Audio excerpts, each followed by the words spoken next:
बिहार की राजनीति का एक बड़ा चेहरा सुशील कुमार मोदी, उनके जाने के महज एक साल बाद उनकी पत्नी जेसी मोदी के चुनाव लड़ने की चर्चाएं काफी तेज हो चुकी हैं। हालांकि सुशील कुमार मोदी खुद परिवारवाद के सबसे बड़े विरोधी रहे। सबसे पहले हम आपको पियो भारत पर सुनवाते हैं कि जेसी मोदी कह क्या रही हैं, सुनिए जरा। क्या आप चुनाव लड़ेंगे आने वाले? मेरा भाषण नहीं सुने क्या स्टेज पर?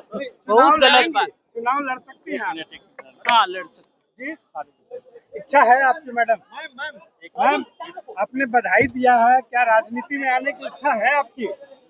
मैम, राजनीति में आने की इच्छा है मैम? बिहार की जनता जानना इतना चाहती है। अच्छा भाषण हमने दिया, भाषण नहीं सुने क्या? इच्छा है बिहार की जनता जानना चाहती है। अभी आपने जेसी मोदी को सुना, खुद उन्होंने खुलकर कहा कि कितना अच्छा वो भाषण दे रही थी और चुनाव लड़ने के लिए भी तैयार है।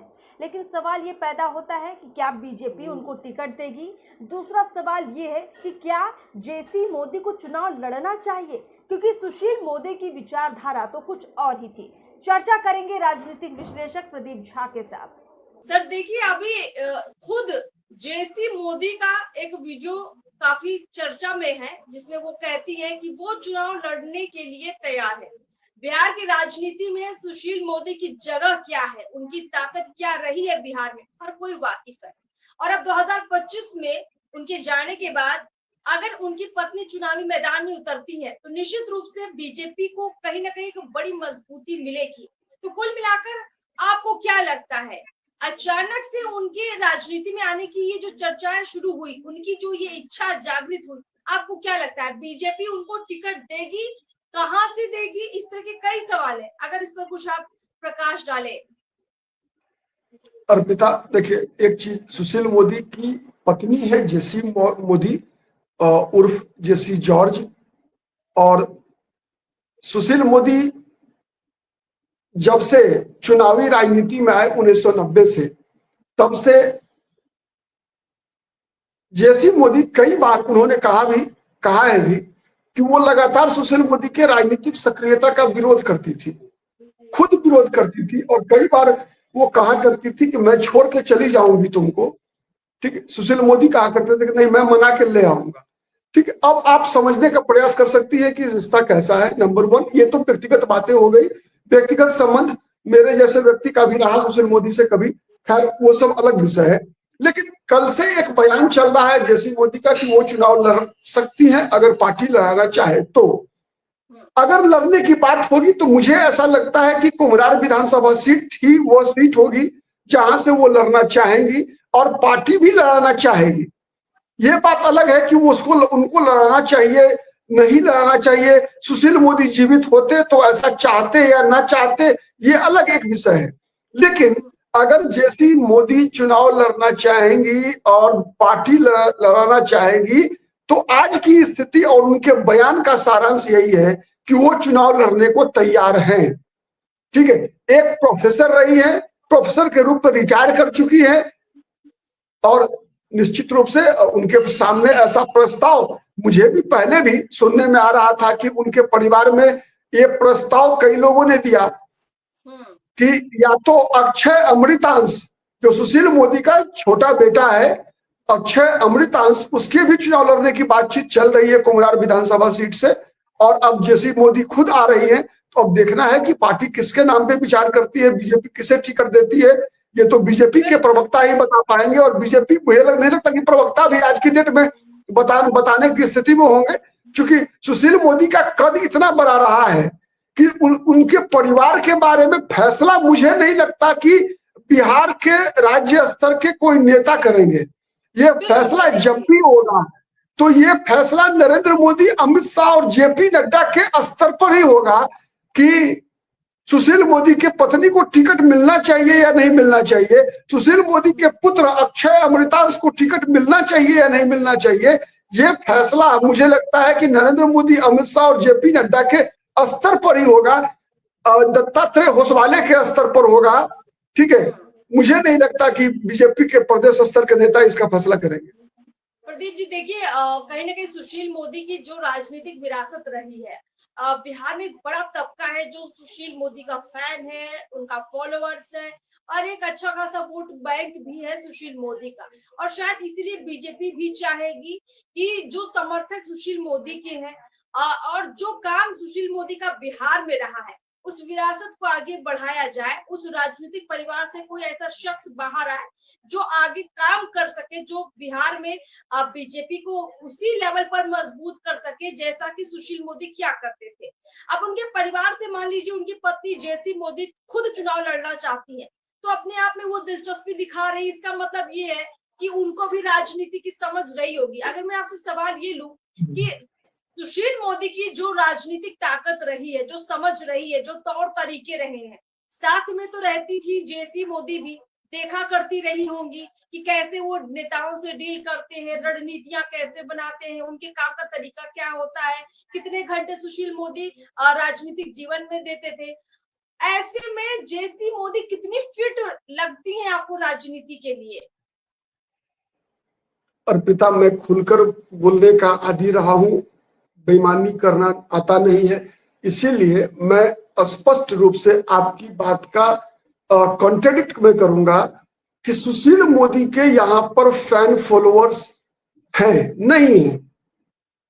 फैन फॉलोअर्स लालू यादव के हैं बिहार में, फैन फॉलोअर्स नीतीश कुमार के हैं, फैन चिराग पासवान के हैं, कन्हैया कुमार के हैं, राहुल गांधी के हैं। इसे क्यों है, अंतर समझने का प्रयास कीजिए। यहाँ सुशील मोदी के काम के फैन है लोग, सुशील मोदी के जीवन शैली के फैन है लोग, सुशील मोदी की अपने पार्टी, अपने विचारधारा के प्रति समर्पण के फैन है लोग। सुशील मोदी नाम के व्यक्ति का फैन नहीं है। अगर ऐसा होता तो सुशील मोदी कब का बिहार का मुख्यमंत्री बन गए होते।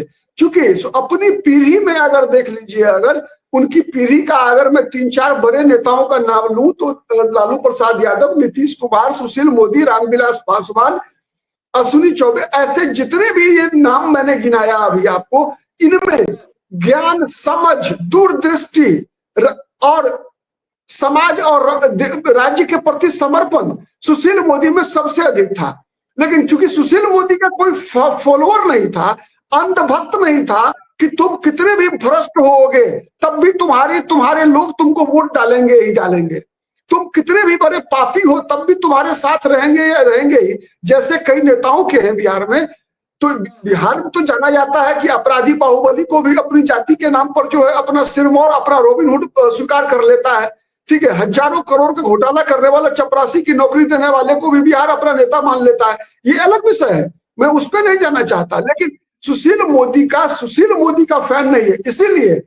इसीलिए मुझे नहीं लगता कि जो लोग सुशील मोदी को पसंद करते थे, सुशील मोदी के विचारधारा, सुशील मोदी के जीवन शैली, सुशील मोदी के कामों के प्रशंसक रहे हैं, वो इस बात को स्वीकार करेंगे कि उनके जाने के बाद। आप स्पष्ट रूप से यही कहना चाहते हैं कि बिहार में जाति की राजनीति रही है, जो जाति की राजनीति रही है, सुशील मोदी ने कभी वो राजनीति नहीं की, क्योंकि जो जातिगत वोट बैंक के आधार पर यहाँ बड़े बड़े नेता बन गए, वो काम सुशील मोदी ने कभी नहीं किया। अपने काम के दम पर, अपनी रणनीतियों के दम पर वो पॉपुलर जरूर हुए, लेकिन उनके अंधभक्त उनकी जाति के नाम पर नहीं बने, ना उन्होंने बनाए। और शायद इसीलिए सिर्फ वो उप मुख्यमंत्री, डिप्टी सीएम बनकर रह गए बिहार के।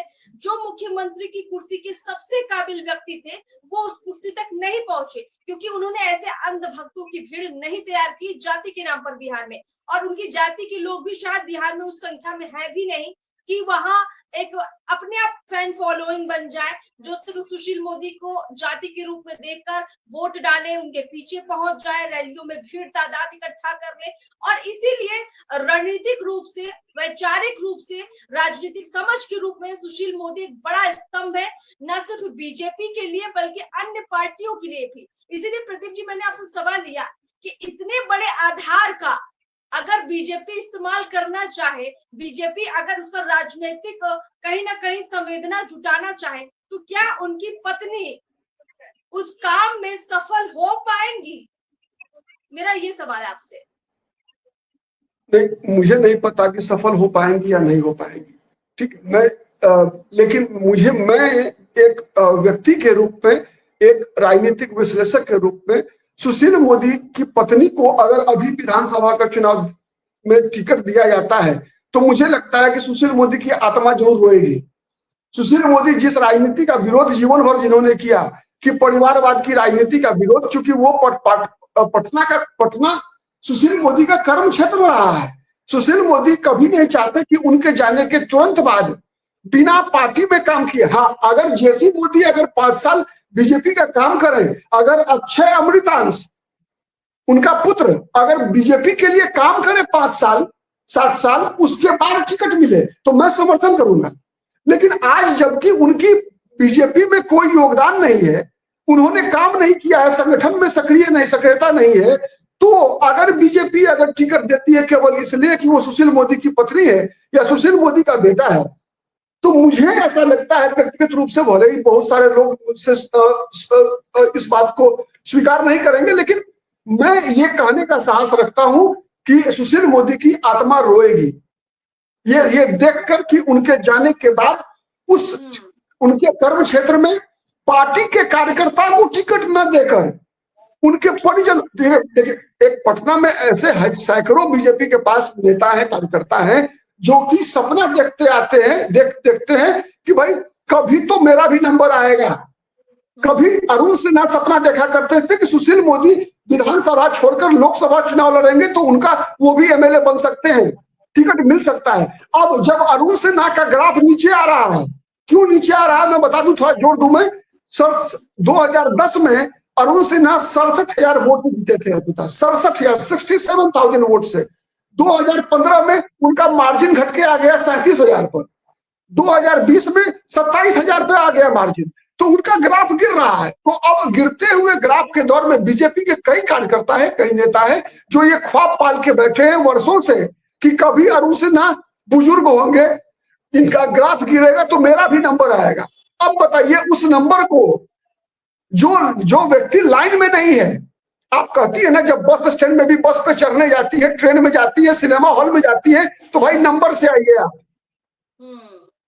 क्यों में खड़े रहिए आप, ठीक है। अब जो व्यक्ति बिना लाइन तोड़ के अगर एकाएक टिकट काउंटर पर पहुंच के पहला टिकट लेकर चला जाए इसलिए कि वो टिकट कलेक्टर के परिजन है, तो ये तो अत्याचार होगा। इसीलिए मैं इस बात का विरोधी हूं कि सुशील मोदी के परिवार के परिजन को, हाँ 5 साल काम करें, इस 5 वर्ष में काम करके साबित करें कि वो किस लायक है पार्टी के लिए।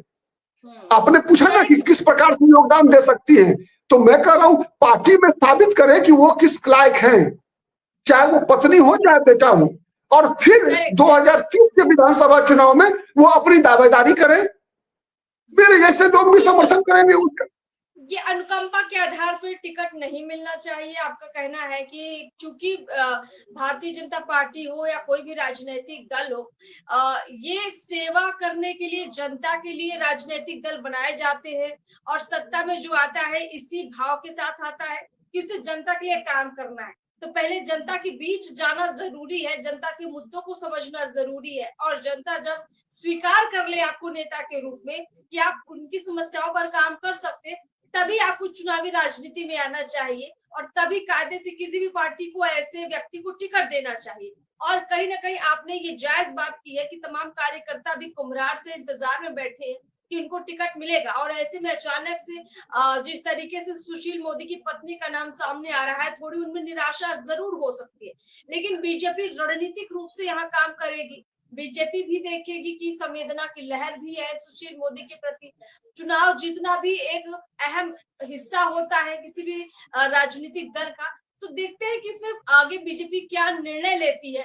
लेकिन कुल मिलाकर आपकी बात काफी जायज है और ये सभी दलों को कहीं ना कहीं फॉलो करना चाहिए, जो कि अधिकतर फॉलो करते भी नहीं है। खुद सुशील मोदी इसके विरोधी रहे हैं, लेकिन अब अचानक से उनके परिवार के सदस्यों का नाम सामने आ रहा है, थोड़ा विवाद जरूर गहरा होगा। खैर, प्रदीप जी सीट पर और उनकी पत्नी के चुनाव लड़ने पर काफी चर्चाएं अभी होंगी। अब देखते हैं कि जब इस तरह के रिएक्शन उनको तमाम तरह से मिलेंगे तो उनकी पत्नी क्या रिएक्शन देती है और इसके बाद भी क्या उनका मन रहेगा कि वो चुनाव लड़े और क्या बीजेपी इस पर कोई फैसला फाइनल लेगी। बहुत बहुत शुक्रिया प्रदीप जी हमारे साथ जुड़ने के लिए। इस सीट पर जो भी आगे होगा हम आपसे जरूर चर्चा करेंगे। बहुत बहुत धन्यवाद।